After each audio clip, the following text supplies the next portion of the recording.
So did you guys have any events yet this year, or are they coming up? We had 4 events so far. Okay.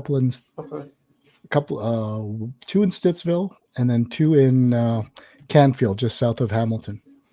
Okay. So we've been sort of lucky with the weather so far. There was one day that was kind of, I don't want to be here. It was snowy, windy, rainy, cold. Okay. So the one you had in Hamilton was what, a week or two ago? Yep, a week or two ago. It was Okay. the first weekend in April.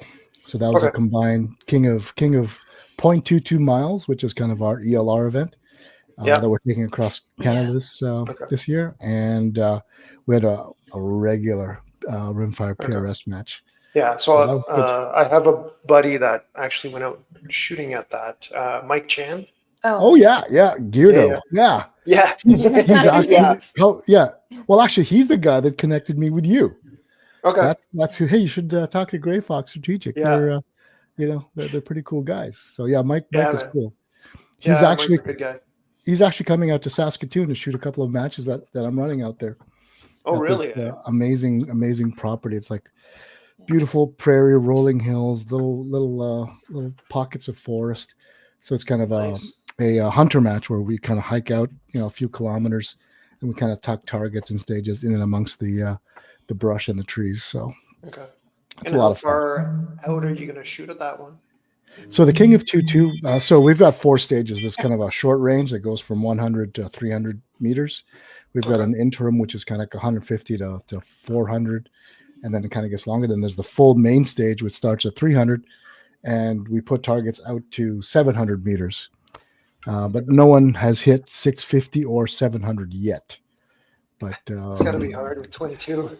There's a bit of luck. There's a lot of luck. There's a lot of luck when it comes. Think of you're throwing a popcorn, a popped popcorn into the wind to see where it ends up. Yeah. It's the vagaries of the wind and the ballistics. It's with 308. Yeah. Well, they say that if you want to, the distance for a 308 compared to a 22 is like 4 times. So a 300 for us is 1,200 for a 308.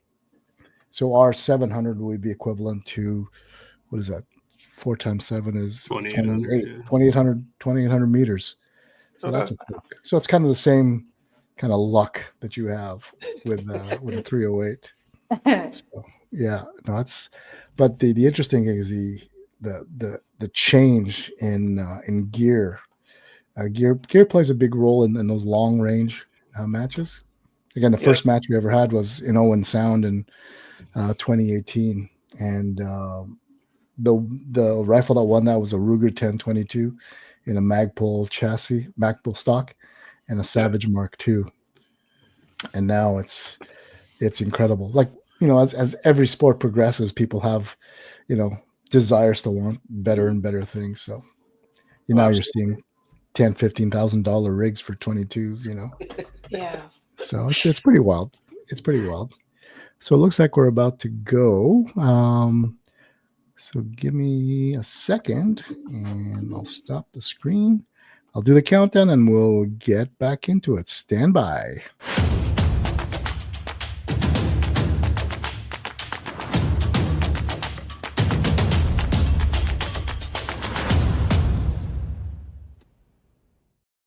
Hey, shooters. Welcome to the Rimfire Nation Podcast.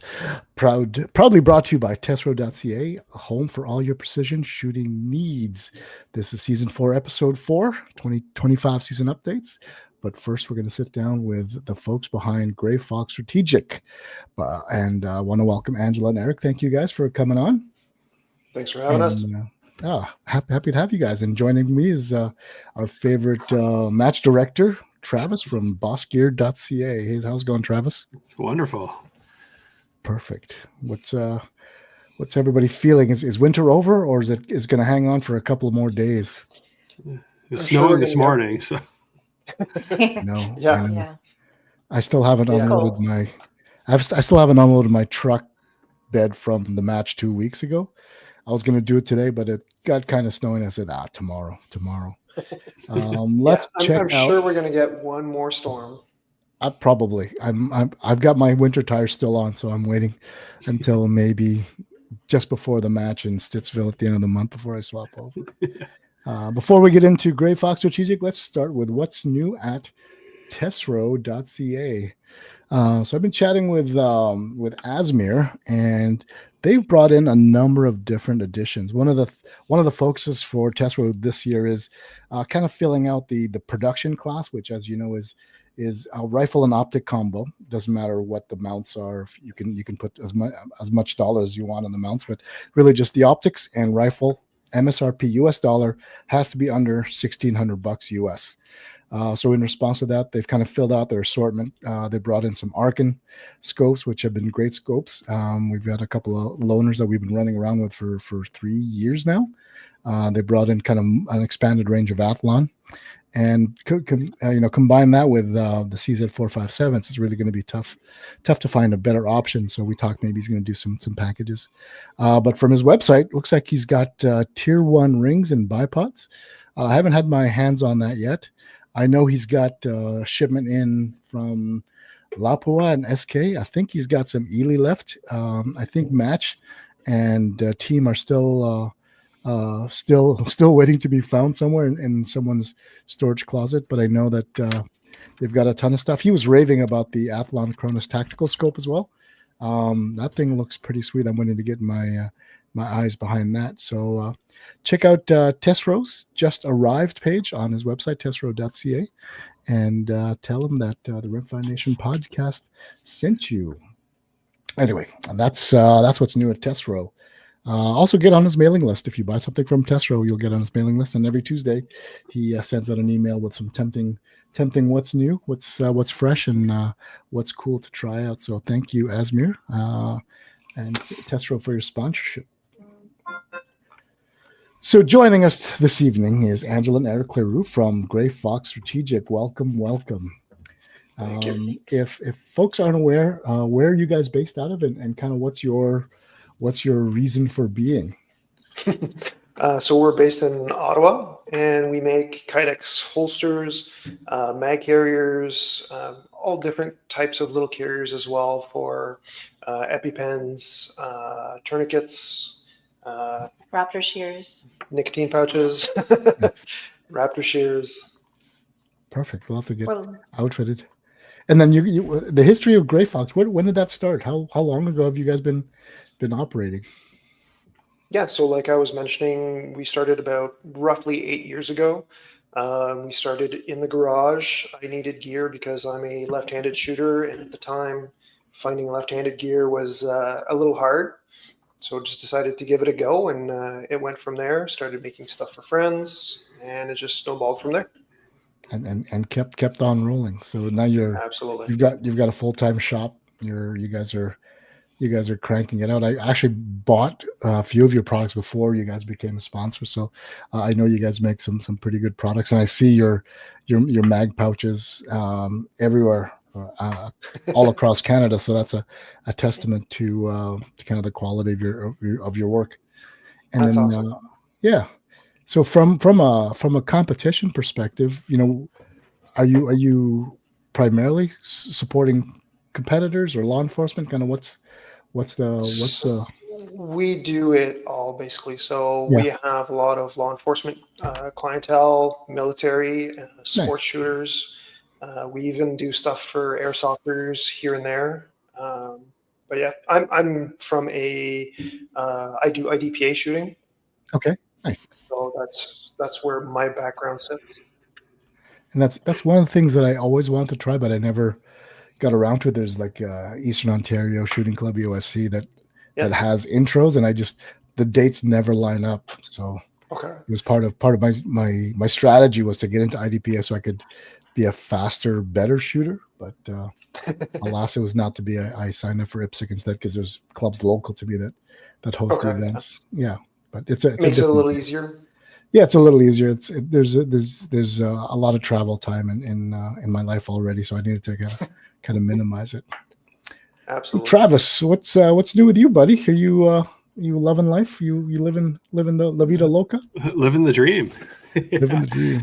Yeah, no, it's been busy. It's good. So it's Boss Gear is chugging along. We're trying to do all sorts of different things now with was doing a pre-order for Desert Precision Gunworks parts because they're very expensive to ship to Canada. So if I can bulk ship them, then we can get those things into Canada. And then just put out today the new Elite Series bag that you'd shared on Facebook. Yeah, bigger and better. So Matt and Dory have been doing some testing for it, and we kind of nailed down a design that they liked. So I'm going to put that into production soon. And it's same thing as the old Elite bag, grippy on the bottom and handle on the top, just a little bit bigger. Nice. Now I heard through the grapevine that you were making pint-sized Elite bags as well. I heard or saw. Oh, I saw some in the wild. You saw some in the wild, eh? Is that going into production, or is that I had made some out of Cordura previously. I made one for Steve Barks and for myself. And I think people saw Steve's bag at one of the last matches and wanted to do it because I had a guy message me, I think during the match, saying, hey, do you have any more of those? And at the time that I made them, I made 2. And I said, I have a used one for you if you want. So I'll take it.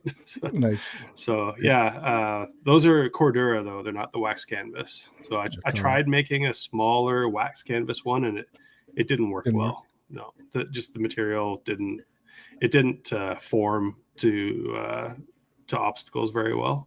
Right. So yeah, the small ones, the Cordura works great, but some people aren't a big fan of Cordura for bags. So they are out there though.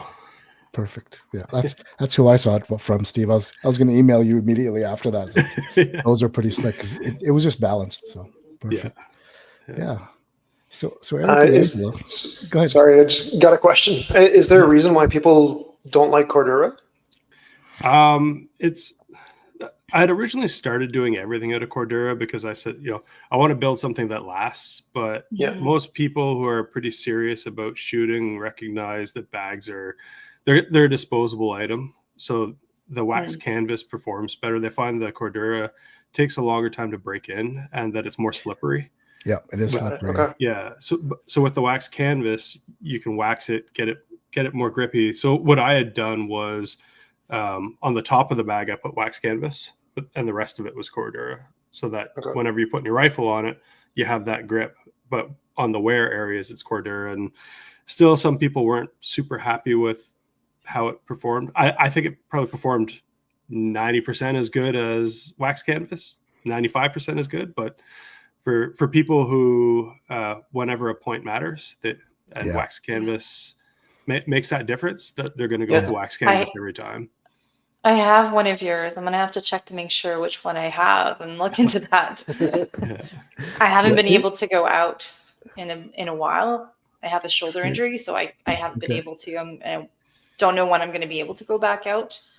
I go out with more the long range with the 308. I've done Maple Seed as well. Nice. I've been bugged by Andy Zadar to go out to do the PRS stuff and the CRBS stuff. So maybe soon we'll see how things go. Yeah, I mean, you can start with the Outlaw series. It's 5 stages. It's fairly laid back. The people are very chill. It's a gentle introduction to the sport. And don't worry about gear because usually people have a ton of gear. If you want to come out to the one at the end of the month, I've got a ton of gear that you can try, and we'll put you in stealth class, which means you can change the game however way you need to make it comfortable for you. Forget about the clock. Just finish a mag. It's a pretty gentle way. It's my shoulder right now. There you go. Well, you got to shoot right shoulder or left shoulder? Your dominant shoulder? It's my right shoulder. Okay. I'm actually left-handed but right dominant. So okay.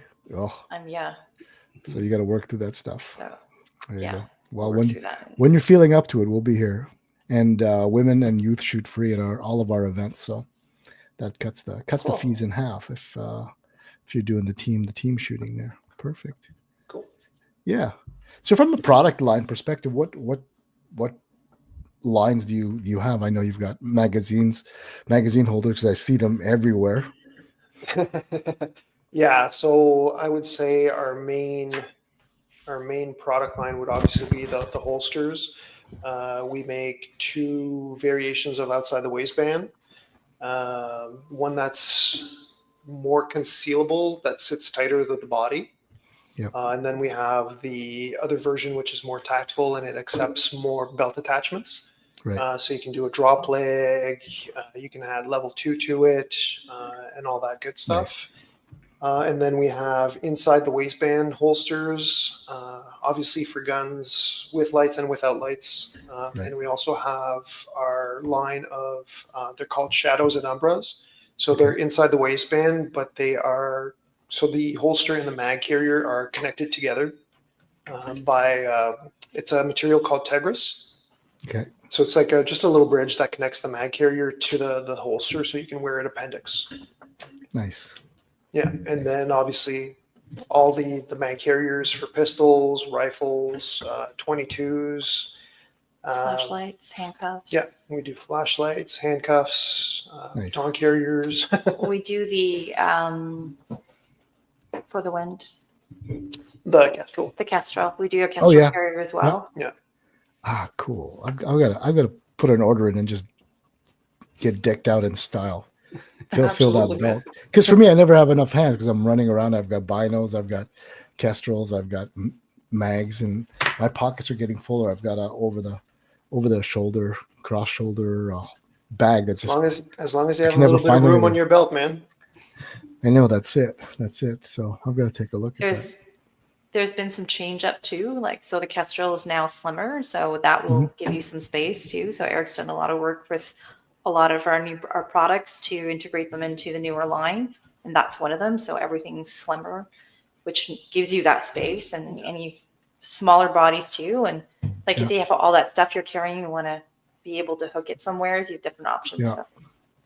Sweet. Yeah, I'm gonna have to take a look at that. And you've got the EpiPen holders. That is so cool. Yeah, It's like, we had to branch out a little bit, right, outside of guns and mags, and tourniquet carriers, EpiPen carriers, Nice. like I was saying, a dip carrier, which is actually quite popular right now with everybody doing the nicotine pouches. there you go. A lot of our products come from like Eric said, he started the company because he was left-handed, and I mean, he does the dip carrier as well, but the EpiPen was something that I carry, so we've geared the company towards a lot of products that we know that we would use, so we can back them up and support them too. That makes sense.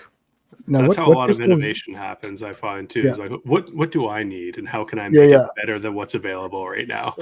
Exactly. Better, cheaper, and more stylish. How do I do it? Nice. Now, you don't make knife sheaths, I guess. That's not something you got into yet. So we used to do a lot of custom knife sheets before. We just don't have the time right now. Right. They're very time consuming because we still have to do it the old style. So with, a foam press, and you got to blue tape the knife, you got to block off everything, and we don't have the time for it now. But there are some knives that we do work with. So for example, the Sock P, which is like a dagger style knife. We make a sheath for that one. The SOG Seal Pup, we make a sheath for that one. And we've worked in collaboration with Randy Turner from Direct Action. Okay. He's got a blade that he designed with trim blades, and we make the sheets for it. Nice. So we do offer a couple of little knives, but generally, no. It's if you're looking for a custom knife sheath, we just don't do it anymore. Right. Nice. That's all right. That's one thing I found too, is I'll have people reach out to me once in a while and be like, hey, last week a guy reached out with a cool idea. He's like, I want a bag made in denim with brown stitching on it. He's like, no one else will have one. I was like, that sounds like an amazing idea, but like, I'm trying to transition the business towards less custom work because it's just a matter of time thing. There's only so many hours in a day. It's like something I'd love to do because it'd be super cool. But unless someone wants to pay like $500 for a bag, it's not going to happen, right? So I guess we've done the denim holsters, so that would would match. Yeah, we did. That'd be wild. That'd be sweet. Yeah, and you carry, I guess, most of the typical handgun patterns that are out there, right? Yeah. The Glocks, the M&Ps. Yeah, so we try to have the most popular lines out there as far as guns and lights go. Obviously, we don't have them all, but yeah, the Glocks, the Sig 320s, the Sig 226, the Shadow 2, a lot of them, and every once in a while. So I'll take a step back. So the way we design our holsters is we do a 3D scan of the gun or the item in shop. Really? Okay. Yeah. So we go with the philosophy of if we can do it in the shop ourselves, we'll do it. Yeah. So we 3D scan the guns ourselves. Then we design the holster mold ourselves. We CNC machine the mold in the shop ourselves. Holy cow! So yeah. We try So to do everything. No more blue guns. No. So we do have them in the shop for just like final fit and finish. Yeah. But everything we do is based off of a scan of the real item. Because as great as blue guns are, they're still not to spec to the real thing. So we just try to 3D scan stuff. And then, so to go back to it, whenever we can get our hands on new guns, either customers or stores that we deal with, we bring guns in, we scan them, and then we're able to offer new holsters for them. That's cool. You guys got any revolvers? No. Never did that. Talking about those lines that you don't do quite so often. So I've done a few revolver holsters. It's a personal thing, but I just don't think Kydex is the best thing for revolvers. It just doesn't look right. Exactly right. It just doesn't, and the holster just the way you have to bring up the lines of the actual material around the cylinder and stuff. Yeah. It's just, to me, it's just weird. So I just it just sticks out there. Revolvers. Yeah. It just stands so proud. Yeah. Makes sense. I'll find an old piece of leather and sew it in half for you. There's a revolver holster. Boom, there you go. But I need it for my 44 mag Blackhawk. I've got a cross draw for it, which is cool. But I'm looking for, if ever we get ATC, if I'm going in the backwoods, gotta need that 44 mag on your hip, For sure. For sure, yeah, and then some. So perfect. So you guys said you had a new line coming out or came out this year? It's out already? It's out already. It's basically, we call it the Constrictor. So we've done mag carriers so far. So pistol mags and rifle mags. Basically, it's just a slimmer design for the pouch itself for the carrier, and the retention happens via elastic bands. So they're basically same thing as if you're familiar with Ranger bands. Mm-hmm. That's basically the material it is. It's UV rated, sea salt rated, chemical resistant, so they're tough.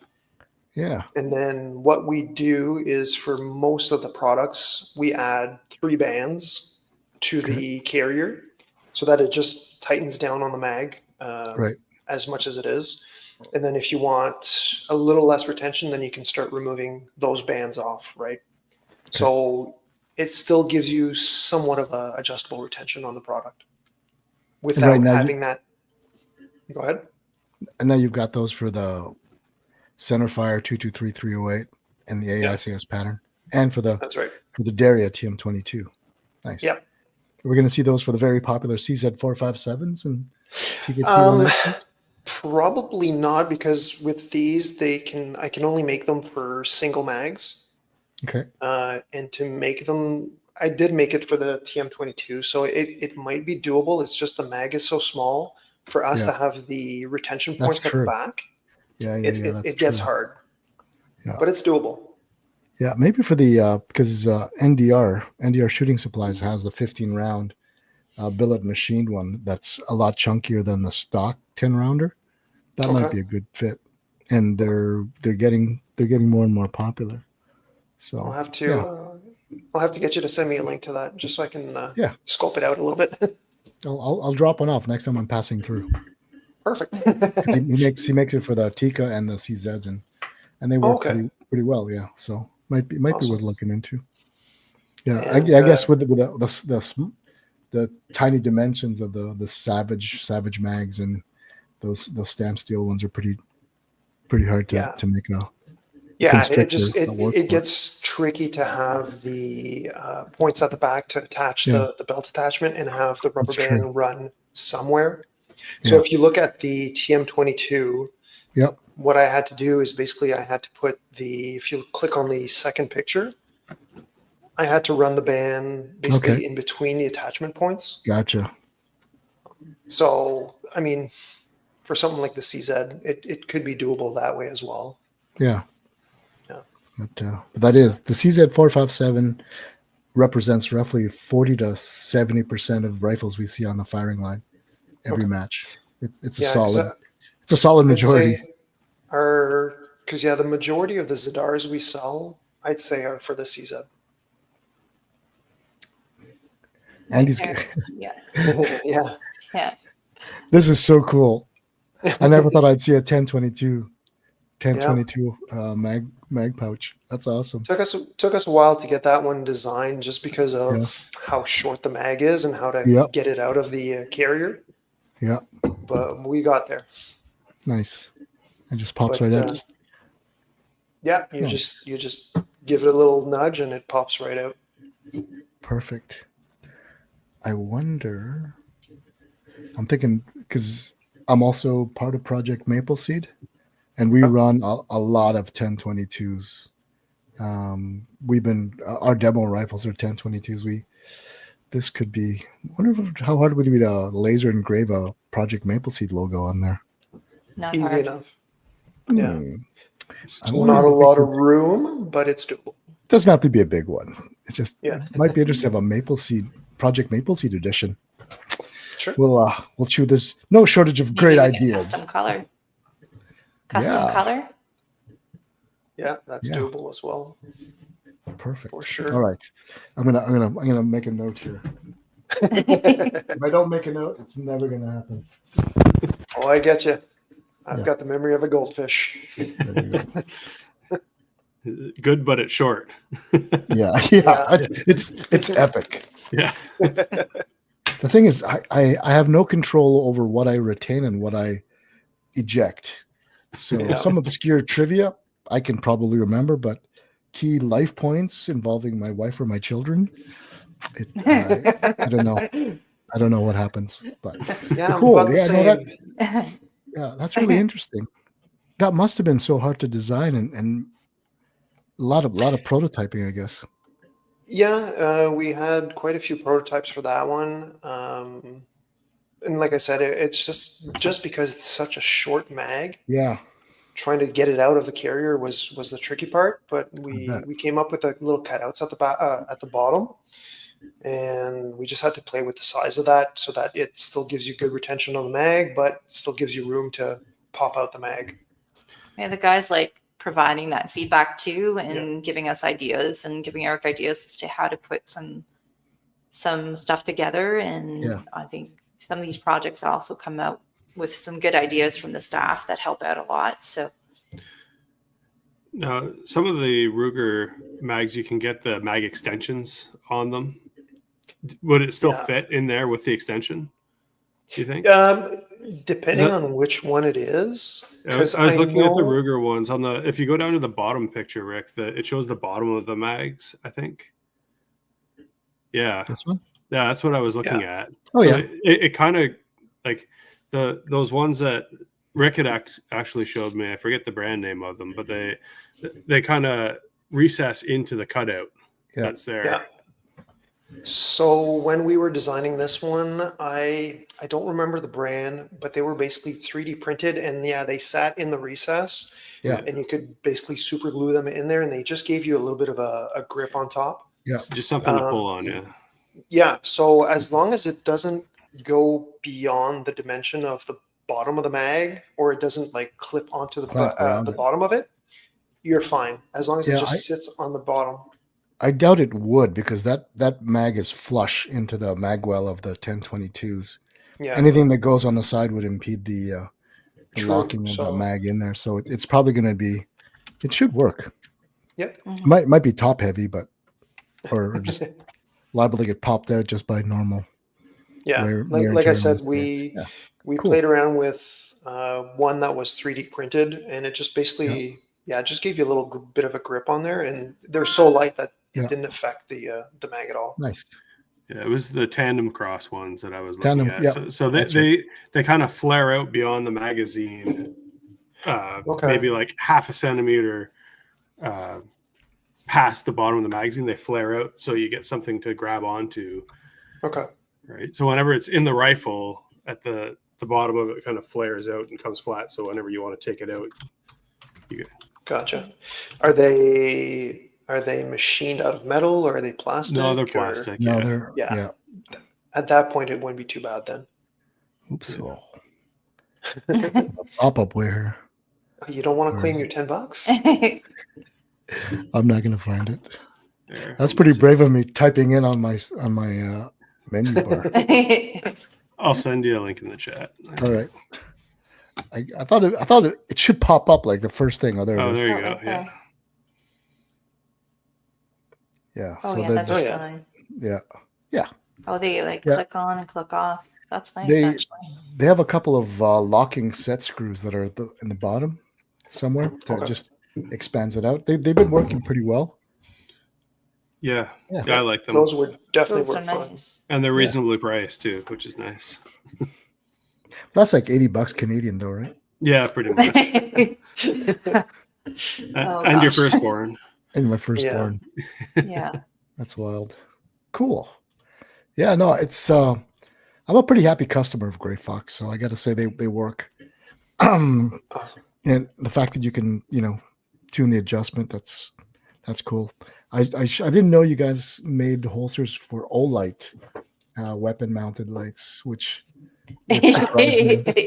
Is there a story behind that? Is there a story? Yeah, I guess so.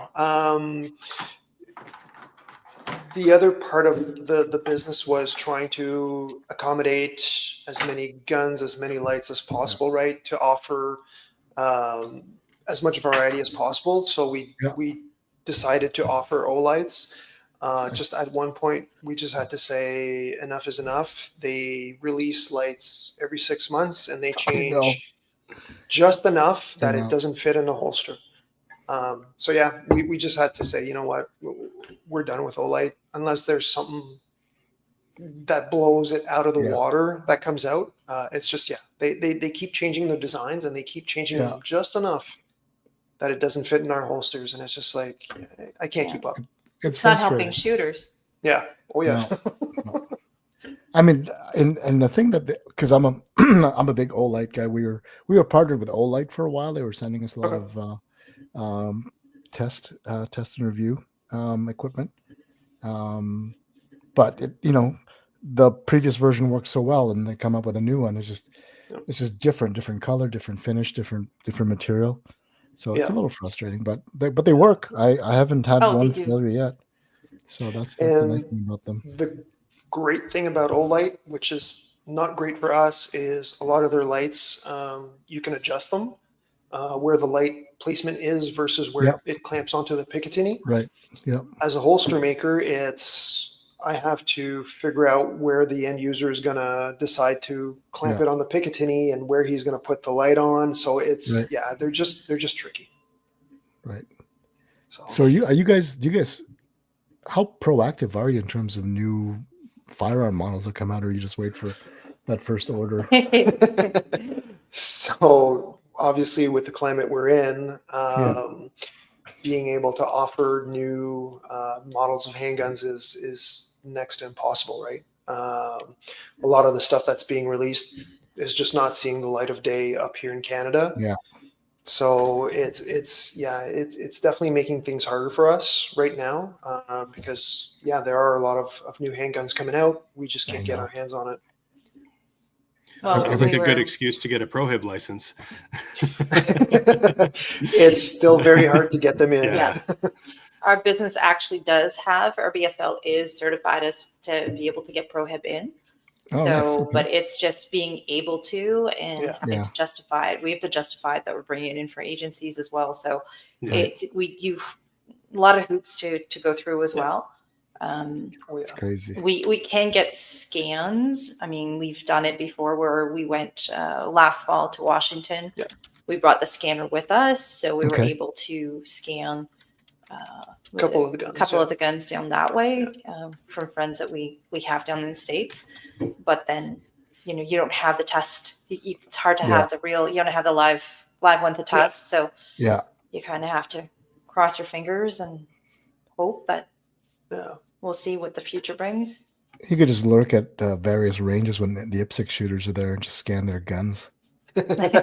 Yeah. While you're We've had lots of people come in with, we got them to come down to the shop so that we could 3D scan their guns Right. to add to our library.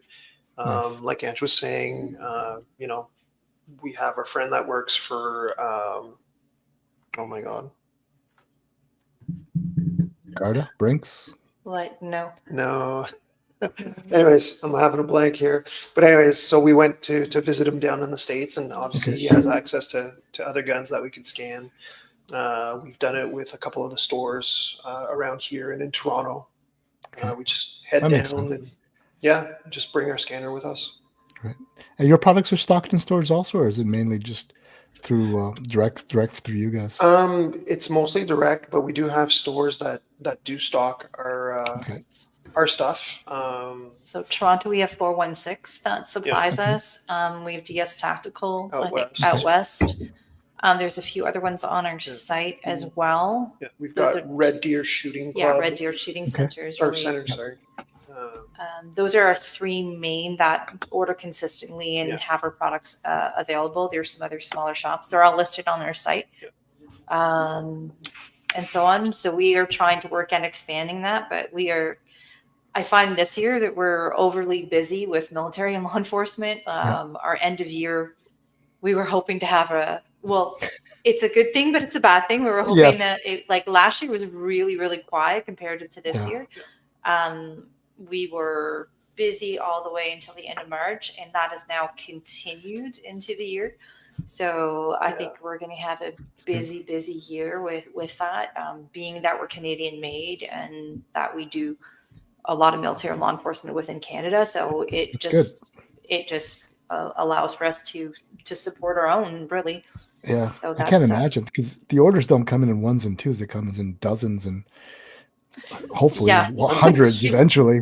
So it's kind of like all of a sudden your whole production line's taken up for days and weeks, on an unexpected order, which is normal, I guess.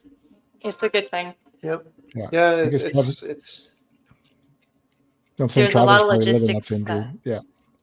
A lot of logistics in trying to get into Kydex. Kydex is that's true.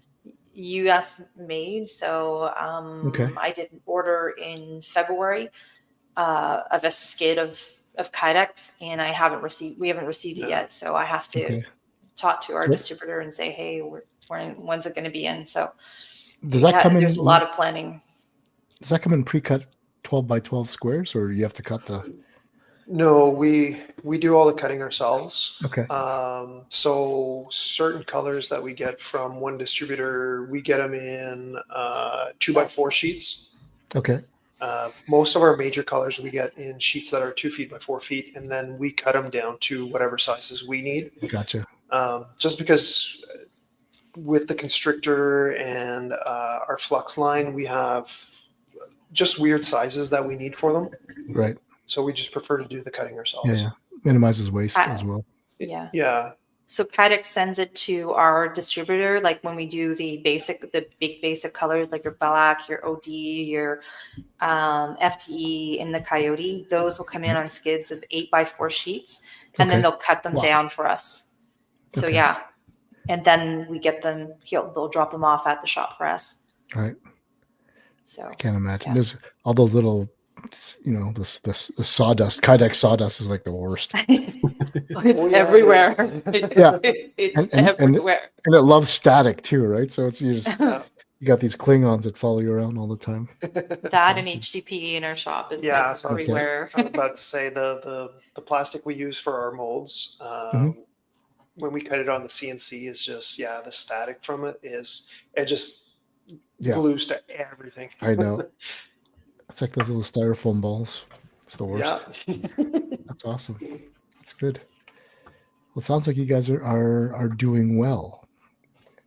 So, and the popularity is it's probably the most common after, next to the jacket pocket. Your mags are very recognizable with the patterns you've got on the carriers. So that's awesome.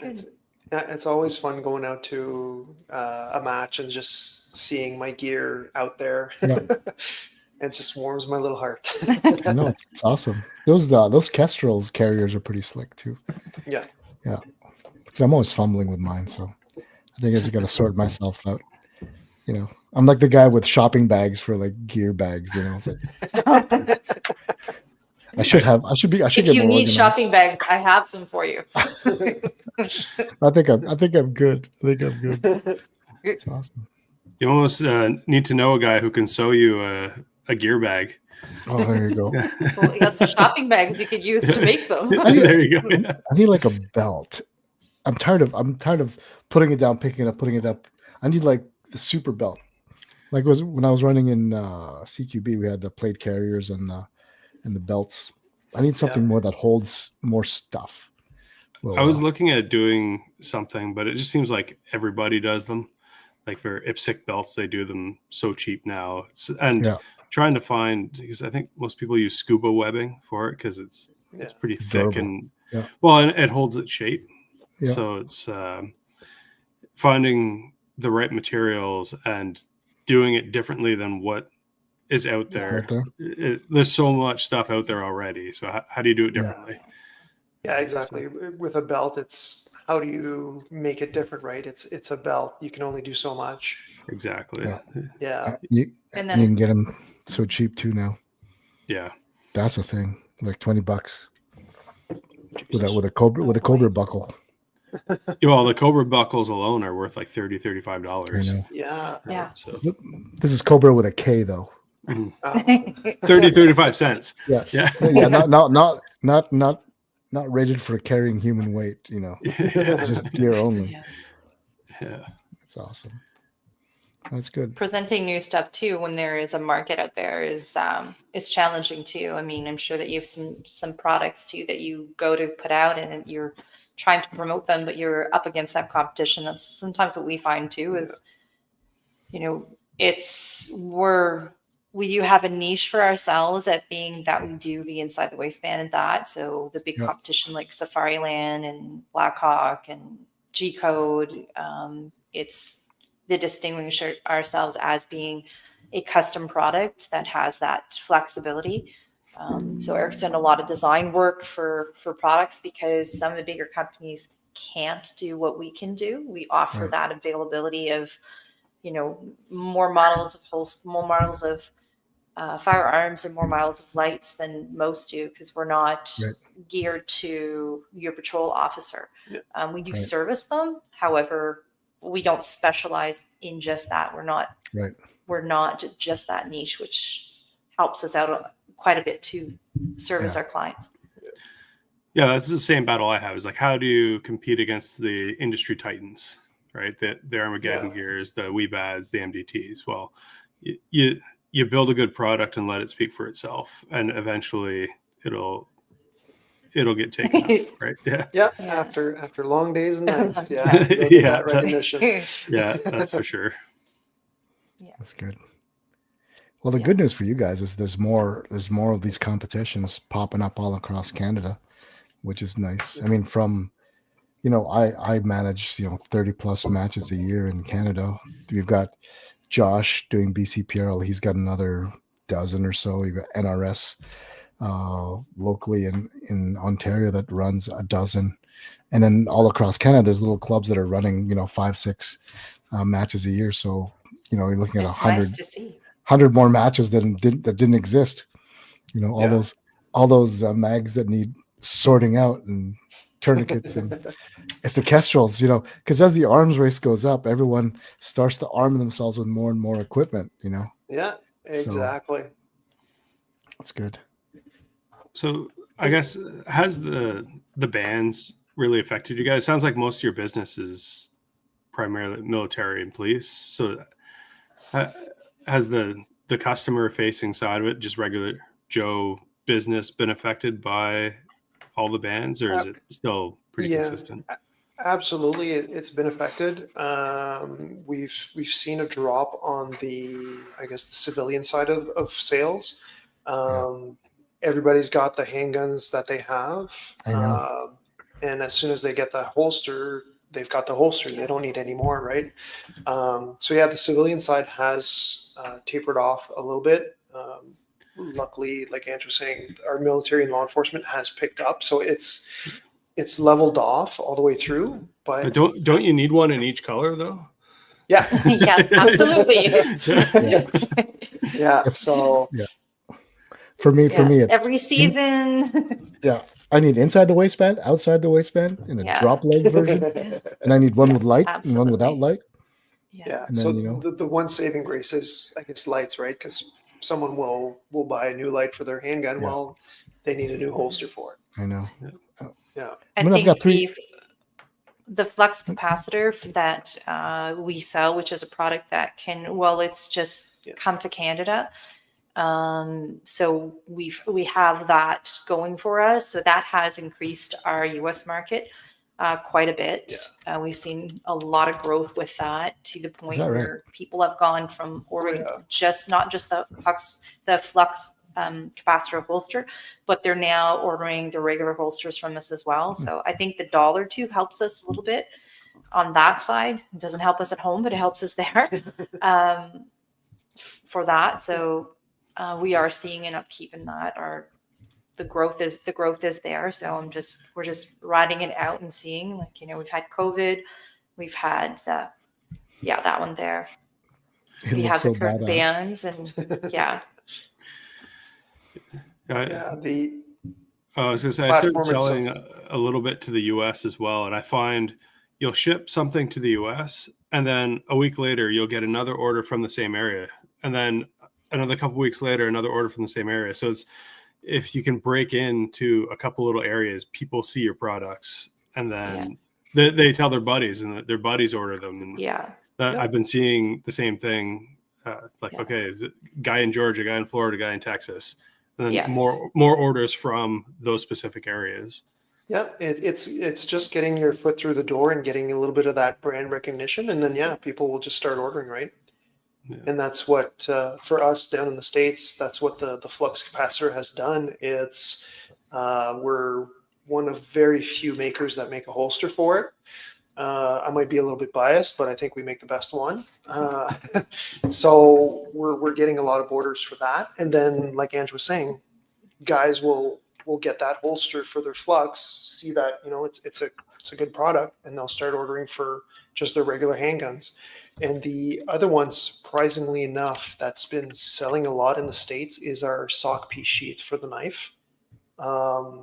We get multiple orders a week for that one. I don't know why. I can't explain it, but people in the States are. You want to know why? Because on a podcast, John McPhee took the knife out and showed everyone, this is the knife I carry. Okay. John McPhee's like the sheriff of Baghdad. He's like a well-known actually special forces we have a guy. story about that sock piece sheath. I'm sitting on the couch one night, and it's like 9:00, and he's sitting on the couch, and you get the little ding that the order comes in, and he's like looking it up, and he goes, "Oh my God, we got an order from, who was it? Post Malone. Post Malone ordered." I think Really? he had ordered 6 of them, or 6 or 9 of them. He's put 2 orders in for the sock P of them, and he was looking, but it was actually him, and he's placed wild. 2 orders. It's funny that he puts his own name on it. I'd definitely be using a fake name. Yeah, right? And that was the thing. I was like, it's got to be just someone that just put a random name that just happened to be, Austin Post or Austin Malone, and Yeah, I know. I just did some digging, and it was like, Yeah. yeah, it's actually him ordering from us. Yeah, That's and then pretty cool. he had a picture with it on. He was Yeah. all geared up, and he had with it on. Nice. So we've What had that. what color? So, What color sheet did he buy? Multicam. Multicam. He's a big multicam multicam guy. Nice. Yeah. Nice. We've had some of our gear in. We've had our gear in a JLo movie. Yeah. Called The Mother, and we thought it was going to be the bad guys wearing it, but then in the movie we're watching it like, oh my god, she's wearing her holster, so she That's had so her cool. holster on.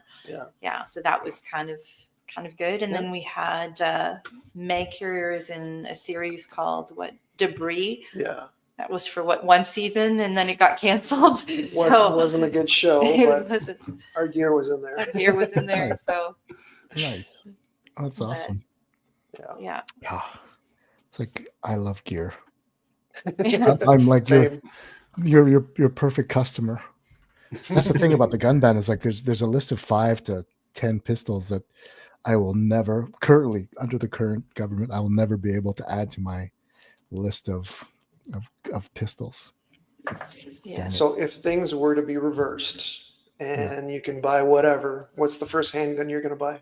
Oh, it's probably a 10 millimeter something. Really? Eh? Maybe yeah. I just like big calibers. Okay. Maybe a Glock 10 mil or the old Delta. There was an old maker that had a 10 millimeter, like way back when. It was a classic. It's like a 1911 style pistol. I was going to say like a 1911. Yeah. I think I know which one you're talking about. Yeah, something like that. Because I shoot 1911 in IPSC classic major. So that's my gem. That's the one thing that I'm missing from my collection is a 1911. 1911. Yeah, so that would be first on the list. That's it. There's a few good ones. There was only so much bandwidth to buy whenever that announcement was made, and I went with the 22 pistol instead. So, Okay. Yeah, the MK4. Yeah. Oh, that's a nice one. Yeah. That's Speed nice steel. That's right. Yeah, we'll bring it back next year. Yeah. This year we're doing that paper precision stuff. So that's our Is there focus. any equipment that you guys would see that is other than the recent the mags that you mentioned that you would need a carrier for? Is there anything out there that you would see that I had you suggested don't do phone carriers? I suggested one thing to Yannick, and it's to go onto the tripod to hold a Tim Hortons coffee. Fit a large Tim Hortons coffee on the tripod leg.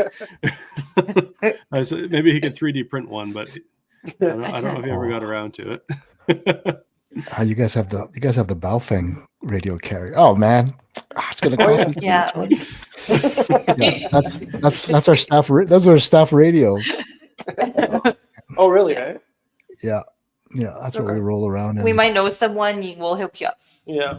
Okay, that's the thing. It's like I have a little chest rig that's got the trauma shears and the tourniquet and the compression bandage, and then I've got the little radio pouch. But I can't run with that all the time, so I'd rather have it around my waist than in front of my chest. So Gotcha. we'll talk. You'll be seeing some. Yeah, we can help. Your online bell order is going to start ringing soon. Once I get everything done, I just got to make sure I've got enough belt capacity for all the stuff I want to around. Yeah. A cool thing would be if I could just quickly disconnect it from my belt and clip it onto the tripod. That would be cool. Like that's what I was thinking for the Kestrel. Quick disconnect. Yeah, exactly for the Kestrel. Yeah, because the little round discs that might work. Yeah. We have some attachments that might work. Is that magnetic? You have to stop by the shop. Okay.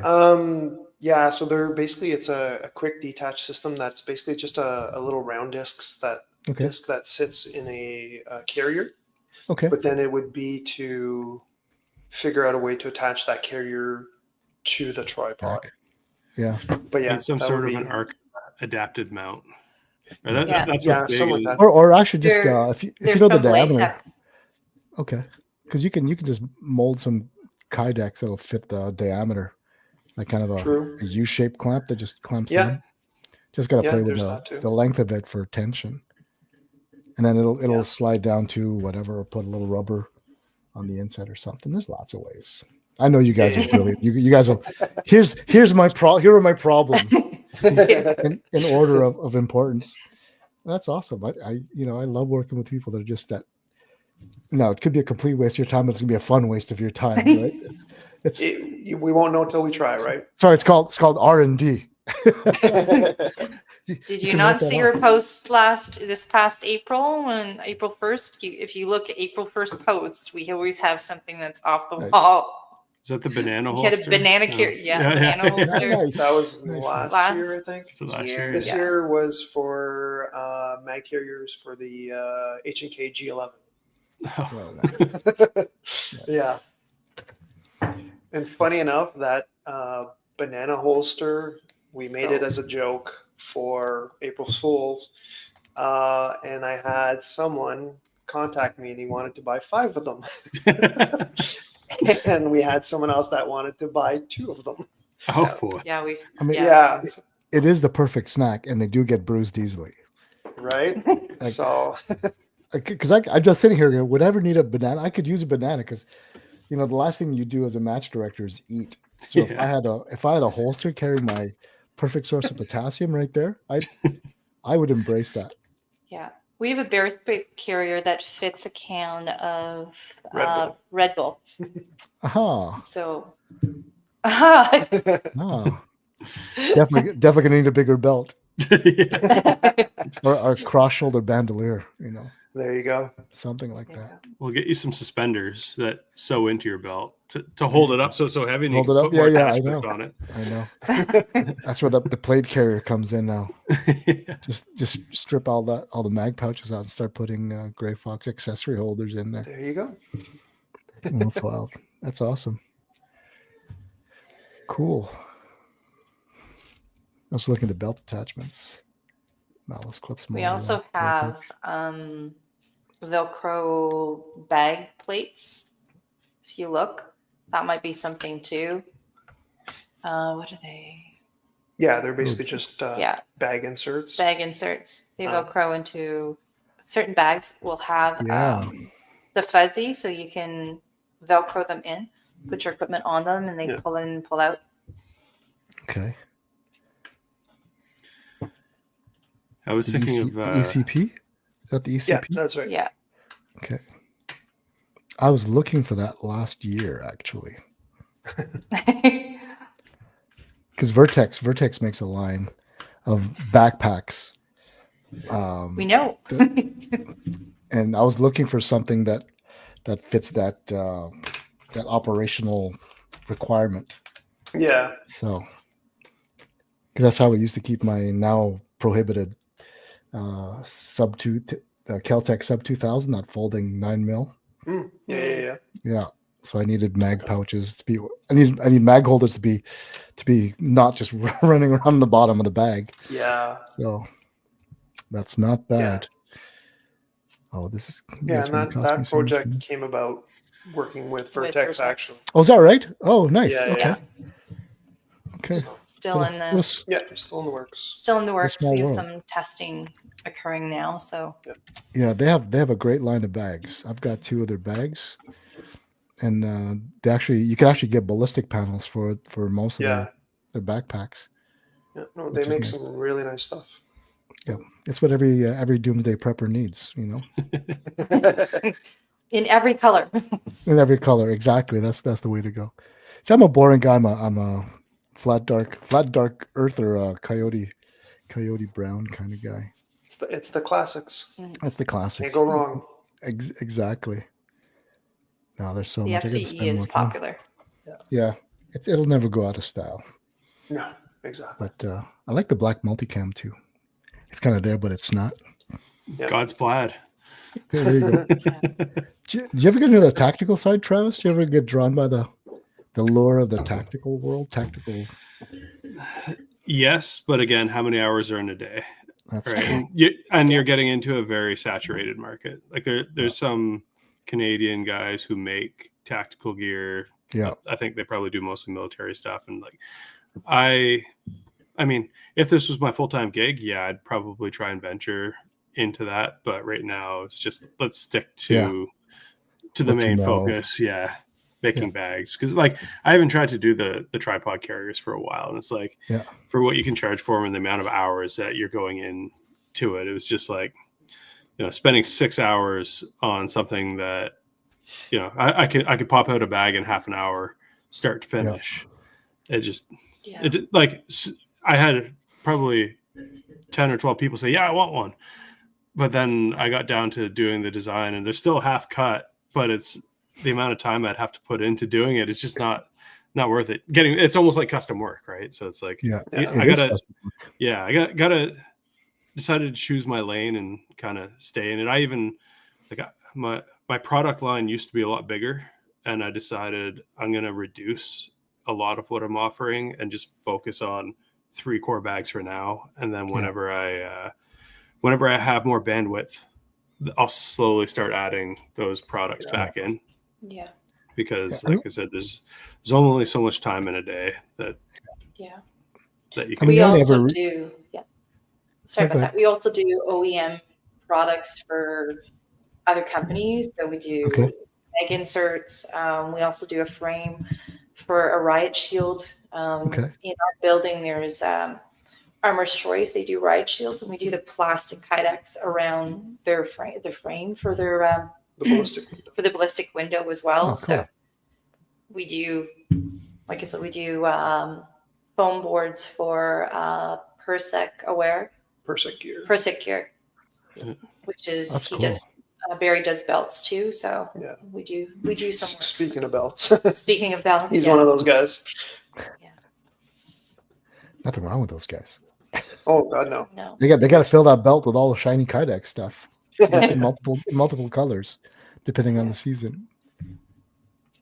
But yeah, like you were saying, it's there's only so much time, so much money, effort, everything that you got to find what works for you, what your core is, and just stick to it. That's it.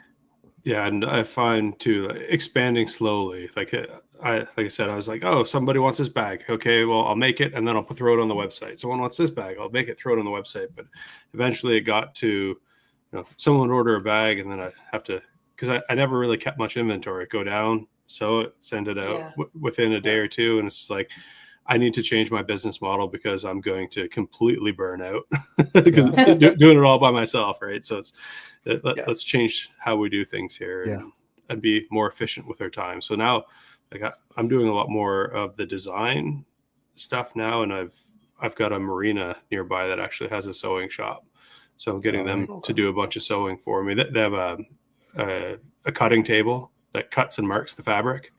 So that took out a lot of time on my end. Luxury. They could do in 2 hours. It'd take me 2 weeks to do, right? So that's amazing. It's trying to find those efficiencies to make things better is my main goal right now. Well, that's it. Well, it's like us, because we are custom. Our lead time, people say, well, your lead time is 4 to 5 weeks. I mean, we can't predict what people need. I mean, we've done it before where we've done, carriers for one, and then nobody buys it because that's not split in, or that's not what was, especially when things were being limited, everybody was buying everything and anything. So it was, we couldn't keep in stock what people may have. And then it sits on the shelf. I was going to say that's what the clearance site part of the website is for. But